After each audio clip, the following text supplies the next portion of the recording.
Hi friends, इस video में हम लोग कापा के बारे में जानेंगे कि कापा होता क्या है, यह बनता कैसे, किस प्रकार से कापा को बनाया जाता है। देखिए, कापा की आवश्यकता, कापा अर्थात करेक्टिव एंड प्रिवेंटिव एक्शन, तो यह किस प्रकार से तैयार किया जाता है। देखिए, बड़ा इंपॉर्टेंट पार्ट है।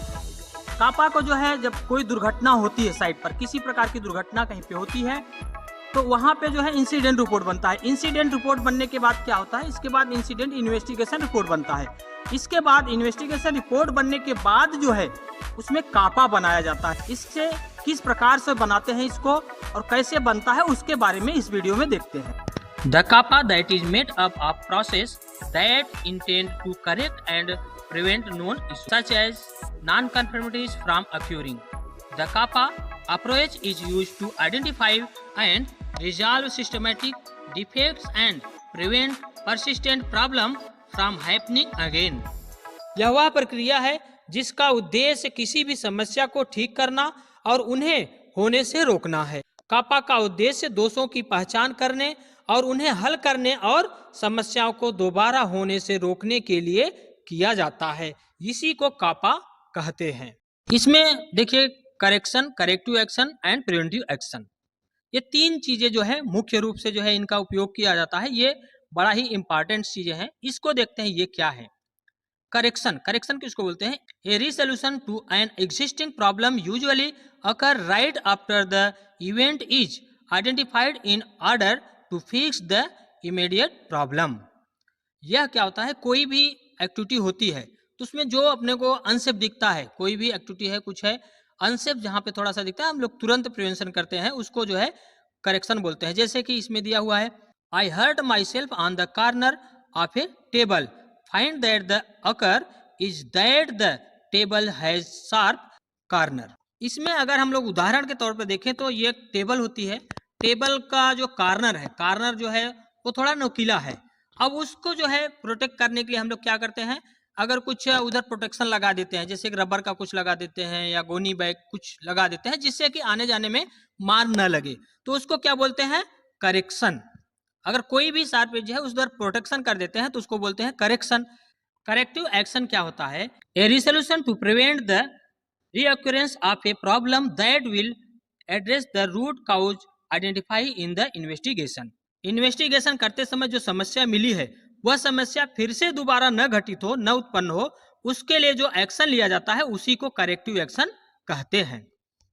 जैसे टेबल है, टेबल में शार्प एज है, शार्प एज अभी तक हमने जो है क्या किया, उधर प्रोटेक्शन कर दिया, लेकिन अब जो है उसको निकाल दिया, उसको जो है छिल के, उसको कटिंग करके, उसको लेबल करके निकाल दिया, तो शार्प एज जो था वो क्लोज हो गया। वो क्या हो गया? करेक्टिव एक्शन हो गया। ये शार्प एज निकल गया, इसका मतलब ये करेक्टिव एक्शन हो गया। अब जो है प्रिवेंटिव एक्शन क्या होता है? A resolution to prevent the occurrence of a problem. अब इसमें क्या सोल्यूशन होता है? अब जो समस्या है, समस्या को इस तरीके से खत्म किया जाता है कि वह फिर से दोबारा न उत्पन्न हो, उसी को जो है प्रिवेंटिव एक्शन कहते हैं। इसमें क्या होता है, जो शार्प एज था उसको जो है छील कर लेबल कर दिया, तो वो क्या हो गया? प्रिवेंटिव एक्शन हो गया। अब जो है जो शार्प एज है वह आए ही ना, वह जो है शार्प एज जो कॉर्नर है वो कॉर्नर न रहे टेबल में, उसके लिए डिजाइन में जो है अगर हम चेंज कर देते हैं तो यह समस्या हमेशा के लिए खत्म हो जाएगी। तो जो हमेशा के लिए समस्या खत्म हो जाती है, जो प्रिकॉशंस लेते हैं, उसी को जो है प्रिवेंटिव एक्शन कहते हैं। तो इस प्रकार से यह हमारा correction, corrective action and preventive action हो गया। What is importance of CAPA? CAPA का क्या महत्व है वह देखते हैं इसमें। CAPA or corrective and preventive action is a methodological strategy for mitigating risk and improving process. यह एक ऐसा प्रोसेस है जो एक मेथोडोलॉजी तैयार करता है रिस्क को रोकने के लिए, और यह एक प्रोसेस तैयार करता है जो जिससे कि दुर्घटनाएं न हो। Identify the sources of actual और potential issues and their root causes. तो यह क्या करता है, जो रूट काउज होते हैं उसको जो है आइडेंटिफाई करता है, जो पोटेंशियल हैजर्ड है उसको आइडेंटिफाई करने का भी कार्य करता है। इसके बाद है planning solution for those problems, और यह प्लान तैयार होता है, जो समस्या है, समस्या को सुलझाने का एक प्लान तैयार होता है। Documenting the solution so that similar issues do not occur in the future. और एक डॉक्यूमेंट्स तैयार होता है जिसका अगर पालन किया जाता है तो फ्यूचर में किसी प्रकार का इश्यूज नहीं उत्पन्न होता, उसके लिए भी यह बेनिफिशियल है। CAPA is a way to improve the company's processes by taking a series of action that eliminate the reoccurring event and cause of non-conformities। CAPA company के प्रोसेस को इम्प्रूव करने का कार्य करता है, जो सिस्टम है उसको इम्प्रूव करने का काम करता है, और इससे एक सीरीज तैयार होती है, जो खतरे हैं उनको निकालने के लिए उनको निकालने का एक सीरीज तैयार होता है, और जो नॉन कन्फर्मिटीज है उनको भी न हो, नॉन कन्फर्मिटीज जो है उनको भी रोकने का कार्य करता है। यह कापा का इंपॉर्टेंस है। The major intent of a CAPA system is to focus on the root cause of particular problems and risk. CAPA का मेजर मकसद क्या होता है? जो रूट काउज है जिसकी वजह से दुर्घटनाएं हो रही हैं और जो खतरे हैं उनको निकालने का, उनको रोकने का एक फ्रेमवर्क तैयार करता है। यह कापा का इंपॉर्टेंस है।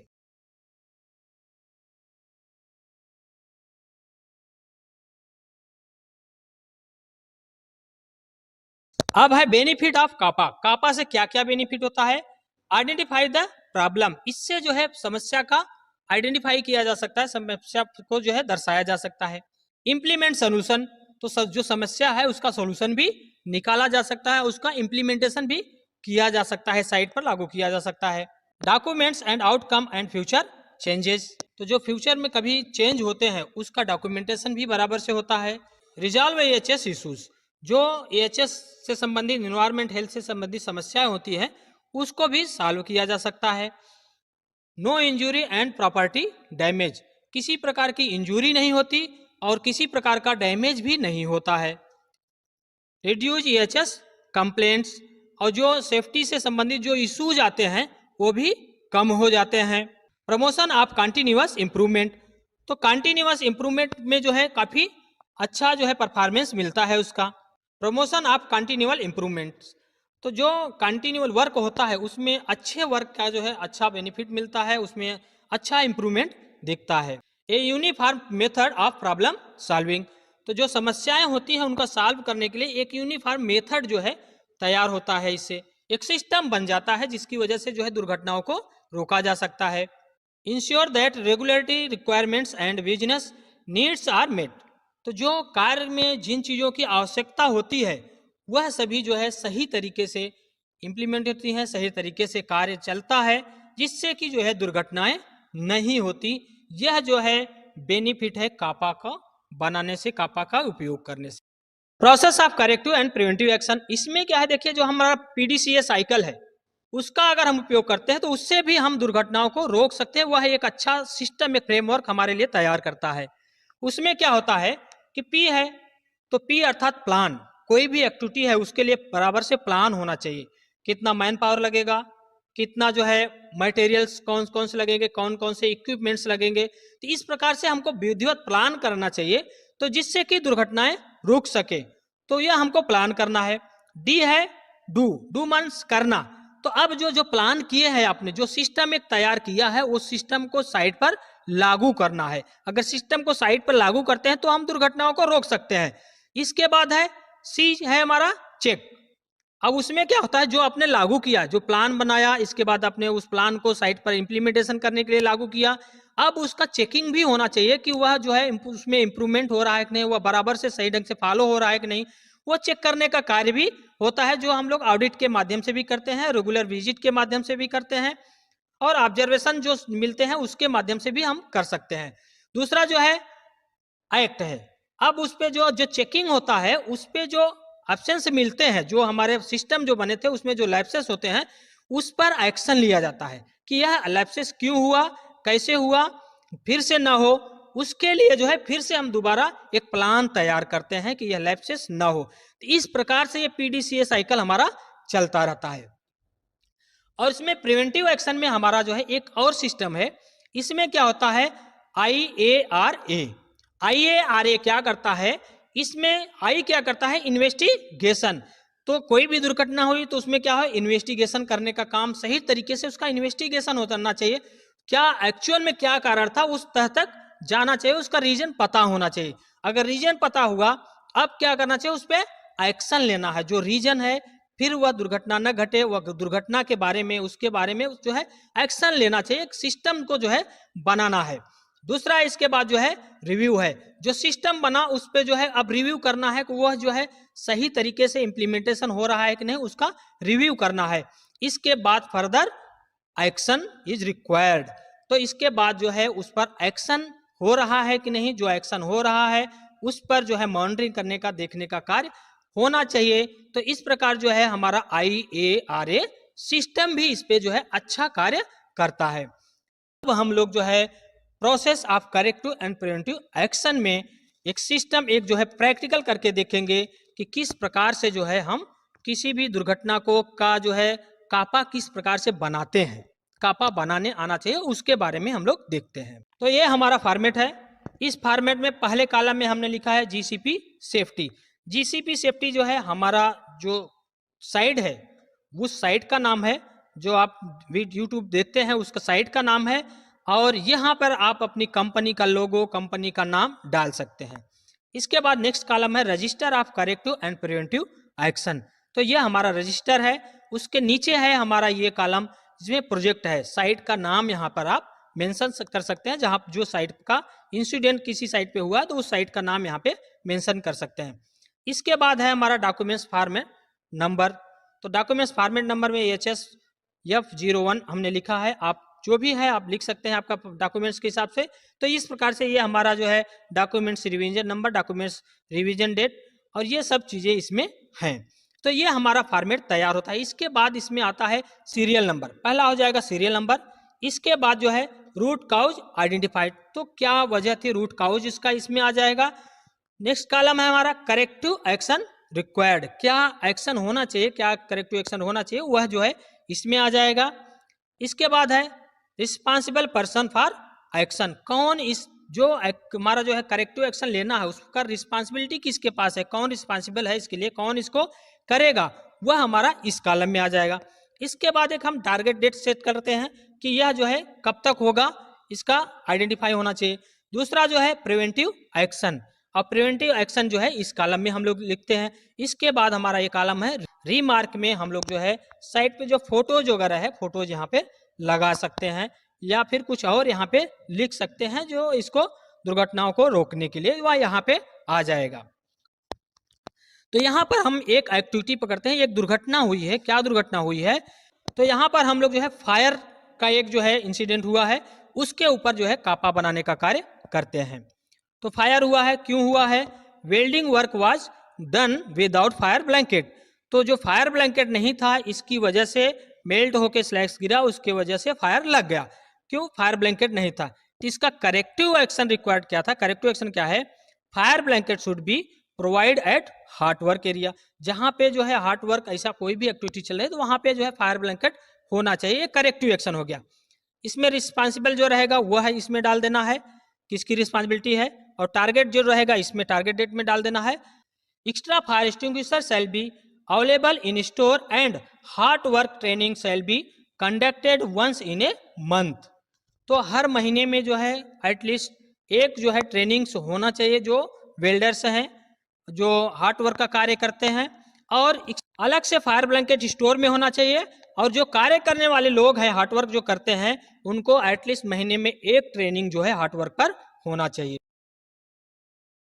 इसके बाद है रूट काउज में जो है heart work was done without work permit, और जो हार्ट वर्क हुआ वहां पे परमिट भी नहीं लिया गया था, तो ये रूट काउज में है। तो इसमें करेक्टिव एक्शन में क्या है, work permit should be approved by side engineer.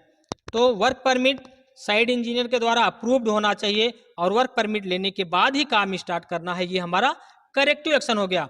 आपका रिस्पॉन्सिबिलिटी जिसमें आता है वो डाल सकते हैं, टारगेट जो डेट है उसको इसमें डाल सकते हैं। प्रिवेंटिव एक्शन क्या बोलता है, work permit register shall be maintain.